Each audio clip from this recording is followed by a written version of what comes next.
ബഹുമാന്യനായ ശ്രീ ഉണ്ണി ബാലകൃഷ്ണൻ സംസാരിക്കുമ്പോൾ ഞാൻ വളരെ കൗതുകത്തോടെ കേട്ടിരിക്കുകയായിരുന്നു. അപ്പം എൻ്റെ മനസ്സിൽ വന്ന തോന്നൽ, അതിലെ ഒരു ഭാഗം ഇത് ഞാൻ പറയേണ്ടതല്ലേ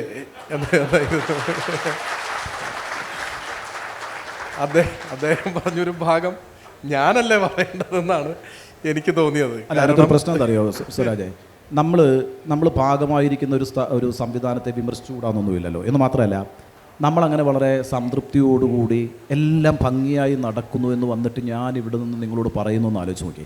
കേരളത്തിലെ മാധ്യമങ്ങളെല്ലാം നല്ല ഗംഭീരമാണ്, അവർക്ക് യാതൊരു അജണ്ടയുമില്ല, അവരാരും സ്വാധീനിക്കപ്പെടുന്നില്ല എന്നൊന്നും പറയാൻ പറ്റുന്ന തരത്തിലുള്ള വിഡ്ഢിത്തമുള്ള ഒരാളല്ല ഞാൻ.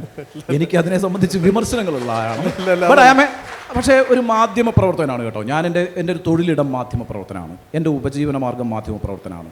അതുകൊണ്ടാണ് ഞാൻ പറഞ്ഞത്, ഒരു വില്ലേജ് ഓഫീസിലെ ക്ലർക്കുമായി ബന്ധപ്പെട്ടും ഒരു രാഷ്ട്രീയ പ്രതിനിധിയായി ബന്ധപ്പെട്ടും മാത്രമുള്ള വിമർശനമേ എന്നോടും പാടുള്ളൂ. കാരണം അവർക്കൊക്കെ അപജയങ്ങളുണ്ട്, അവർക്കൊക്കെ പ്രശ്നങ്ങളുണ്ട്. അപ്പോൾ നിങ്ങൾ എന്നെ തിരിച്ചിവിടുന്ന് പോകാൻ പാകത്തിൽ ബാക്കി വെക്കണം.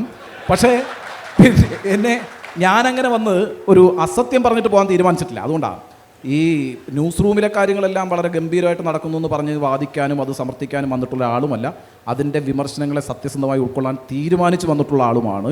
സാധാരണഗതിയിൽ ഞാൻ ഇത്തരം മാധ്യമ ചർച്ചകളിൽ പോകാതിരിക്കുന്നത് ഞാൻ ഭയന്നിട്ടാണ്. കാരണം വെച്ചാൽ എനിക്കെന്നെ ന്യായീകരിക്കാൻ കഴിയുന്ന സാഹചര്യങ്ങളില്ല. എനിക്കിപ്പം ചില കാര്യങ്ങളൊക്കെ മാധ്യമങ്ങൾ സമൂഹത്തിന് വേണ്ടി ചെയ്തിട്ടുള്ള കാര്യങ്ങളൊക്കെ പറയാൻ കഴിയുന്നുള്ളതല്ലാതെ നിലവിലുള്ള മാധ്യമ പ്രവർത്തനത്തെ സമ്പൂർണ്ണമായും അംഗീകരിച്ച് അത് വളരെ മഹത്താണെന്ന് സ്ഥാപിക്കാൻ ശ്രമിക്കുന്ന ഒരാളല്ല, അങ്ങനെ പറയുന്ന ഒരാളല്ല, അത് പറയാനുമല്ല ഞാൻ വന്നിട്ടുള്ളത്. വിമർശനങ്ങൾ ഉൾക്കൊള്ളാൻ തയ്യാറാണ്.